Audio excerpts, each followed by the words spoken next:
আজকে আমি রান্না করব পাঙ্গাস মাছ দিয়ে আলু এবং পুঁই শাক। এটা খুবই মজাদার একটি রেসিপি, ভাইরাল রেসিপি। দেখুন, তার আগে আমি মাছগুলো ভেজে নিতেছি সুন্দর করে। বেশি মুচমুচে করব না, অল্প সময় ভাজি করে নিব।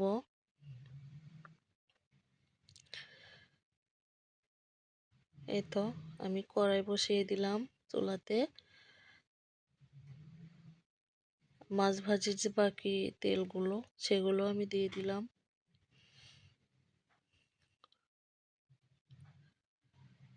তেলটা গরম হয়ে গেলে এই তো আমি রসুন দিয়ে দিলাম, তারপরে পেঁয়াজ কুচি,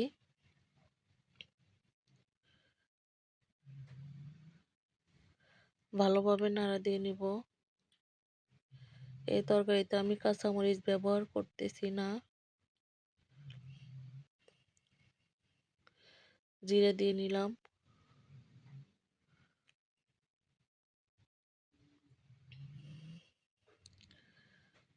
এই তো সিদ্ধ করা আলুগুলো আমি দিয়ে দিলাম। সিদ্ধ করা আলুগুলো আমি এখন ভালোভাবে কষিয়ে নিব।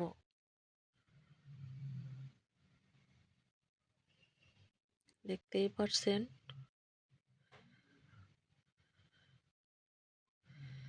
তেল ওঠা ভাব হয়েছে। এবার আমি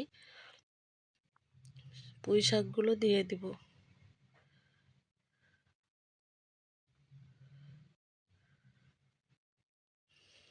এই তো এটা কিন্তু আমার নিজের লাগানো গাছের পুঁই শাক,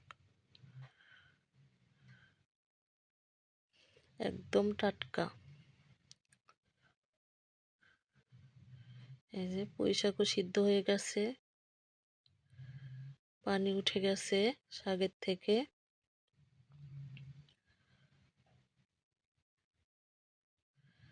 আমি ঢাকনা দিয়ে দিলাম ভালো করে কষিয়ে নেওয়ার জন্য।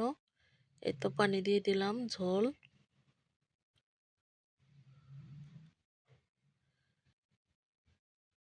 যেহেতু শাকের তরকারি, একটু ঝোল কমিয়ে নিয়েছি। এই তো মাছগুলো আমি তরকারির উপরে দিয়ে দিলাম।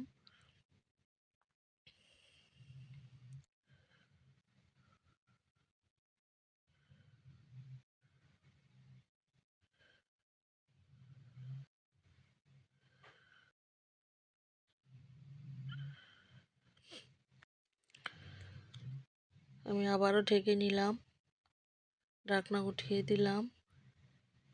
এই তো তরকারি একদমই হয়ে গেছে, আলহামদুলিল্লাহ। আমার রান্না শেষ।